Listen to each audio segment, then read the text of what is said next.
Hey guys, so it's a new year and that means new technology is going to be releasing. One new thing that's going to be releasing, or at least has been rumored to be releasing this year, is the new Nintendo Switch, the Nintendo Switch 2.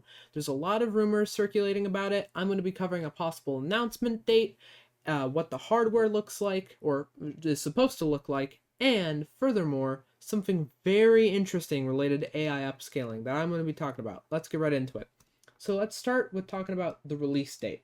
So this rumor comes from a Chinese leaker on Weibo. Weibo is basically a Chinese social media. Think of it like their Twitter, basically. And this leaker previously leaked the entire June Nintendo Direct, the entire thing, and was quite accurate about it too. And has been counting down using Fibonacci sequence numbers since December 21st. And just real quick, that is like Riddler-esque. This is very interesting. Based on this pattern, the countdown will end on January 8th, and Leaker previously claimed that the Nintendo Switch 2 could be revealed in January, so this might hint at its announcement date.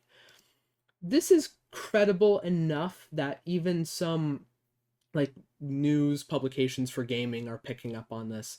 So I take these things with a grain of salt. They're leaks after all. They may or may not be fully accurate, but this leaker has a already pretty good track record, and some of the news publications are like keeping eye on it. So it could be the case. So I'd keep your eyes peeled on January 8th. We might see the Nintendo Switch 2 then.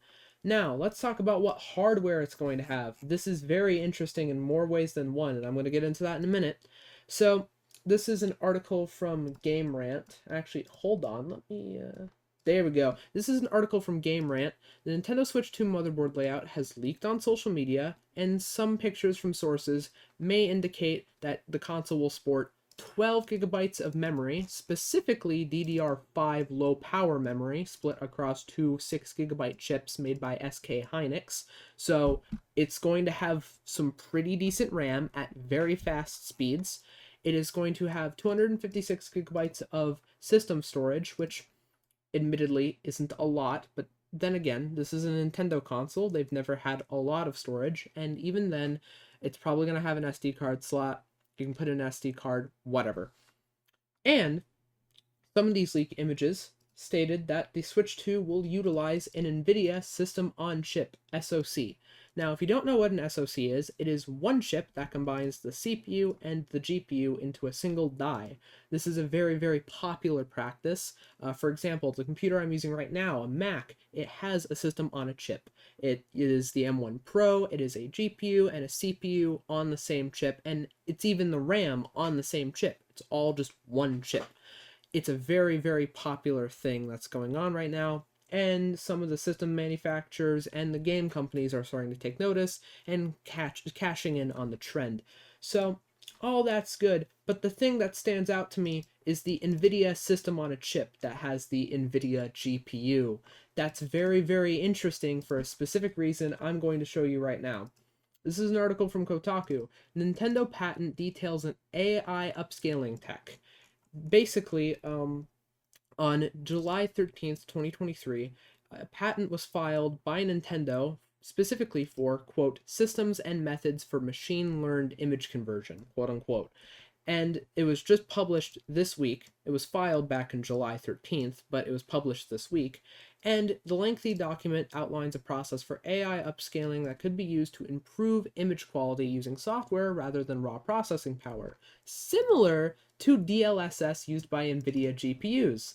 So it is a little bit interesting that it just so happens to have an NVIDIA GPU, and it has something that is equivalent to a technology NVIDIA has been cooking up for some time now, namely DLSS3, which is an AI upscaling technology that can take lower quality textures and upscale them to higher quality textures, meaning you can take something that's 1080p and bring it up to 4K and it looks quite good.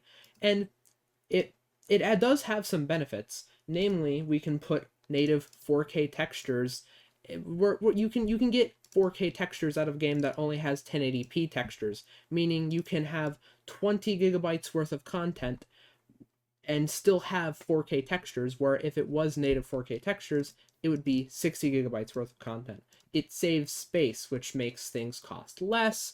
It gives you more. It is a generally useful technology to have. This is all very, very interesting stuff, and I am going to keep my eyes peeled on January 8th to see if the Nintendo Switch 2 is going to be announced. And if so, honestly, I might look into buying it because I never bought the like original Nintendo Switch, so maybe this time I might end up cashing in. I don't know. Let me know what you think in the comments down below. Like, comment, subscribe, share. Take care, you guys. Stay safe out there. Oh, and if you want to watch any other videos of mine, you can go ahead and watch them right over there. Click the ones you want. Stay safe. Take care.